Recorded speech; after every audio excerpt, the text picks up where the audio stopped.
This line of thinking is taken up in the philosophy of the French existentialist Gabriel Marcel. Marcel saw the human being in a strange predicament. He recognizes that he's an existing thing and yet desires to prove that his life is more significant than this. This is very much in line with Camus' Absurd. Marcel argues that the individual, in striving for greater significance, initially believes that the things around him can give him meaning and value. Suddenly, the desire to possess surmounts the desire to simply be.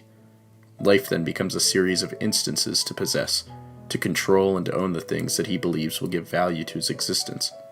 This drive to possess in order to satisfy the hope for meaning originates at the very heart of the Marcellian distinction between problem and mystery. For the most part, we see this absurd discrepancy between being and becoming something meaningful as a problem to be solved. The depressive, for instance, sees depression as a problem, an obstacle to conquer. This, he argues to a certain extent, is a product of the technical character of modern society, this urge to systematize everything into problems awaiting a solution.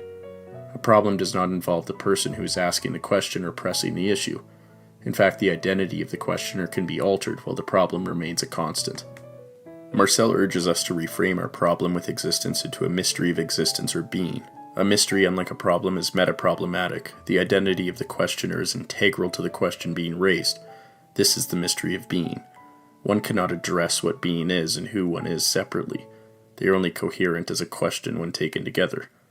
Furthermore, solving mysteries is very different from solving problems. Mysteries may not even be open to solutions.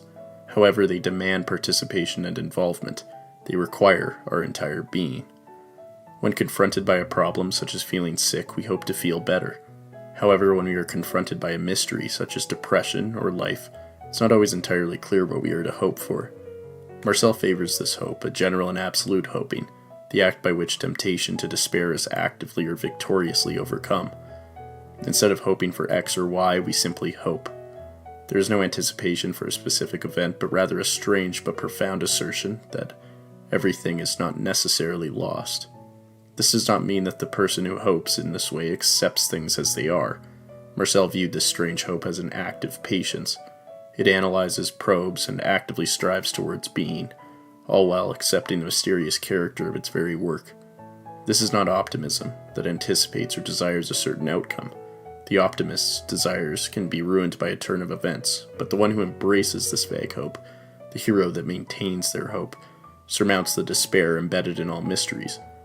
Hope consists in asserting that there is at the heart of being, beyond all data, beyond all inventories and all calculations, a mysterious principle which is in connivance with me.